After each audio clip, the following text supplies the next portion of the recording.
their followers look like vampires. All right, well, we're going to check in with you again. You're filing a lot of great reports to Infowars.com. We're putting them on Facebook and Twitter. Anything else, Joe? No, I'm going to be out here all day following this stuff tonight. The Cleveland Cavaliers will be playing in the final game, more than likely, of the playoffs. And if they win, I'm pretty sure things will get crazy, especially if there's protesters out. A lot of the protesters have been being booed by all these sports fans, telling them, hey, get a life, stop running our sports game. We don't want to hear your damn protest. You'll break it down live tonight. Great job. And we are back live, ladies and gentlemen. I just walked into the studio a few seconds late because I was busy going over news articles as they develop and break. I'm going to be honest with everybody. I could spend the entire broadcast just on one article here in my stack, but we don't have time to do that, so I'm just going to go over all of it. I've already mentioned some of this, but it is so important to go into more detail. U.S.-China war inevitable unless Washington drops demands for South China Sea. That's the London Telegraph. We're going to be getting into that. Senior NATO general will probably be at war. Senior NATO official will probably be at war this summer. If we're lucky, it won't be nuclear. Russia's air defense units deployed amid snap combat readiness drills. Report terrorist attack may be carried out inside the United States in next 12 months. And then a story that ties into this out of the Wall Street Journal that I want to read over. How Islamic State's win in Ramadi reveals new weapons and tactical sophistication and prowess. Our government wanted a weak Iraq government, put in a weak government, armed and created this group with Saudi Arabia and others' help, and then turns around, as the Secretary of Defense did last week, and criticizes the Iraqi government. That's like chopping your arms and legs off and saying, hey, get up off the floor, weakling. And when I talk about this the day after Memorial Day, I'm not running down our troops that took part in this. I had a lot of family that spent multiple tours in Iraq, and these are some of the best people you can imagine. And they really wanted to build up Iraq and make it a free state. And they now basically realize that it was always from the beginning about making a failed state and breaking the country in three parts. And they understand that what's happening in Syria is premeditated as well. So the general military, down to the non-commissioned officers, they know what's going on. And it's the very same globalists that destabilized Iraq, that are destabilizing America and the rest of the world. They're the same people putting our troops on these do-not-treat lists that are a death warrant, that are a death sentence. And notice how that came out a year ago, that they were putting them on lists, not be treated, and, oh, it was a mistake, we're going to fix it. And a year later, they say, oh, it's still happening. Oh, we still didn't fix it. It'd be like if you got caught robbing Fort Knox and you're loading gold into trucks and the military shows up and you go, I made a mistake and made a wrong left turn in here, and, gee, I'm still screwing up loading gold bars. Can you give me directions, Sonny, how to get out of here? Can you help me with this gold? Here, thank you. Pick up some of this gold for me. It's a confidence game.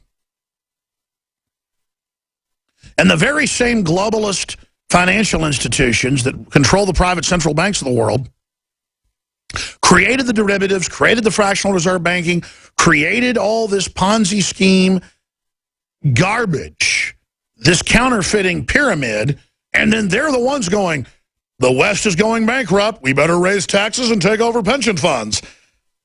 Bank heads call for ending cash and taking part of your deposit. Banks want to charge you to have a deposit. All these announcements are being made right now. The Supreme Court's ruling that the government can take over pension funds. Every few days, I see major cities signing deals with the feds you know, when one of their cops does something wrong, to be federalized so they won't get in trouble anymore. We're being taken over. There's an excellent article breaking that down at Infowars.com. Obama usurps local police with fake ban on militarization. And the day he gave a press conference a few weeks ago, I said, watch, when details are released, they're going to give them MRAPs, body armor, machine guns, everything. It'll just be under federal programs. To get it now, you'll have to go to the sensitivity training, and you'll have to basically be federalized.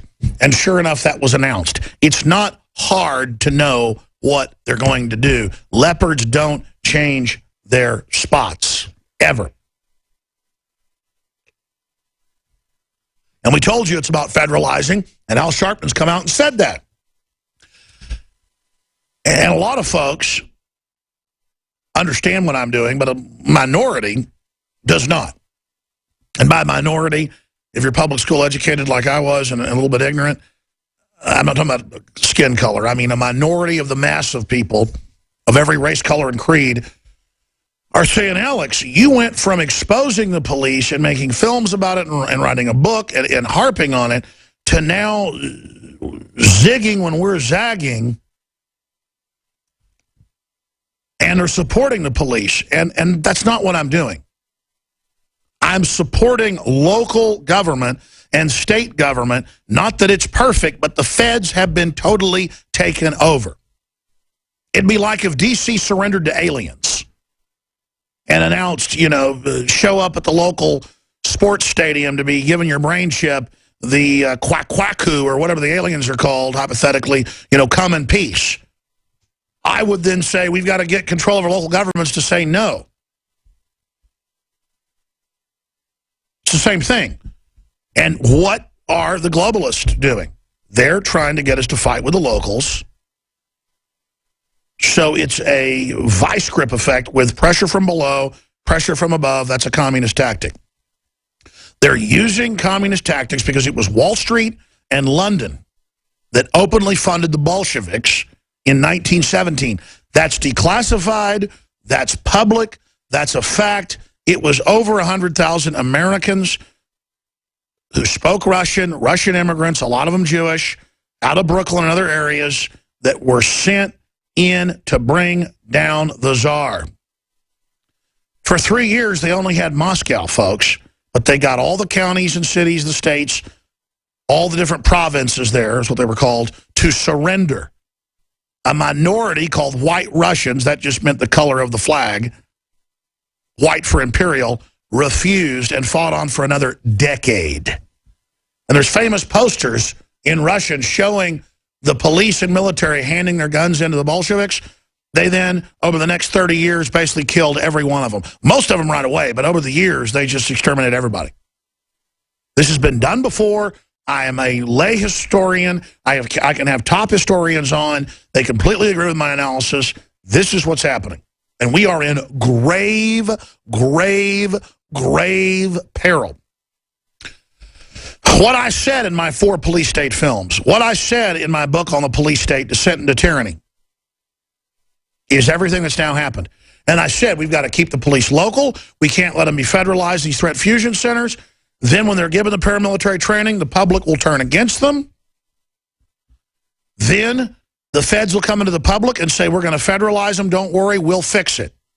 Classic problem, reaction, solution. And all the films, Police State 1 through 4, are online with millions of views. Police State 2000, Police State 2, The Takeover, Police State 3, Total Enslavement, Police State 4, The Rise of FEMA. And, man, we ought to do a boil down from 2.5 hours to 10 minutes of Police State 4, The Rise of FEMA, because it's all the clips of the military trying to take on veterans, gun owners, you name it. That's the film I put out 4 years ago. I mean, it's got it all. And then you watch that, and then you see the news going, there's no plan to go after patriots. It's preposterous. But just like they're turning Islamic State loose, later they will mop them up and only give them a small region. And I've been saying that now for a couple years under the name Al-Qaeda, and now you see it unfolding. We're going to go to break. I'm going to come back and get into the military news. U.S.-China war inevitable unless Washington drops demands over South China Sea. Japan is militarizing very quickly. You've got the Asian pivot. I'd like to hear from military people. I'd like to hear from veterans. I'd like to hear from others about your take on this. What's being planned with operations to destabilize the U.S. this summer while we potentially go into war against China and Russia? Real preparations being made. What's the master plan here? It's very sophisticated. The toll-free number to join us is 800-259-9231.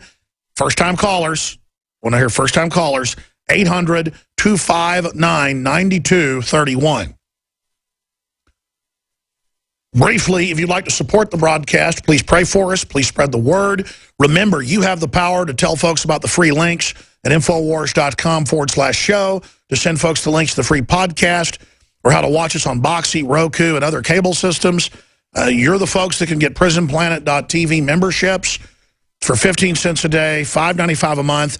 Get a yearly membership, get 3 months free. 20 people can use each membership to see the nightly news, to see all the films, the ebooks, and so much more. And this is a platform that's a repository of 20 years of work. So you're also funding it basically as a foundation. As we get censored more and more places, the last place to fall will be something like PrisonPlanet.tv on our offshore servers. So please become a supporter of the InfoWar today. It takes about a minute to sign up, PrisonPlanet.tv. And that helps fund so much what we're doing. Thank you for your support. God bless you. PrisonPlanet.tv. If you're not a member, why not? If you are, share that membership. PrisonPlanet.tv. I salute all of you that have thanked us. You are just as important as I am or as anybody in this crew is. We salute you. We've also got 16% off at InfoWarsLife.com on some of the nutraceutical products, so take advantage of that.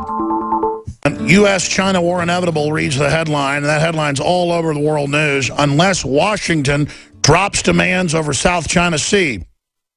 Warning from state-run China newspaper as Beijing reveals plans for development of disputed South China Sea islands. And we can pull up online those disputed, what the Pentagon calls sandcastles, where they're just going out into some of the areas that aren't that deep, 5-10 feet deep, and they're dredging up, creating islands and militarizing them, putting landing strips on them in one of the most busy, if not the most busy, areas of the ocean in the world, claiming that it's now China. And so for 12 miles around those, it's Chinese land. So if U.S. aircraft or anybody else flies over them now, they're sending fighter planes up to say, this is our area. Very provocative by the Chi-Coms. And we're stuck between a rock and a hard place. We've got criminals that have basically made all of our investments in China, sold us out, now maneuvering our military that's completely exhausted and basically on the verge of implosion towards war with them.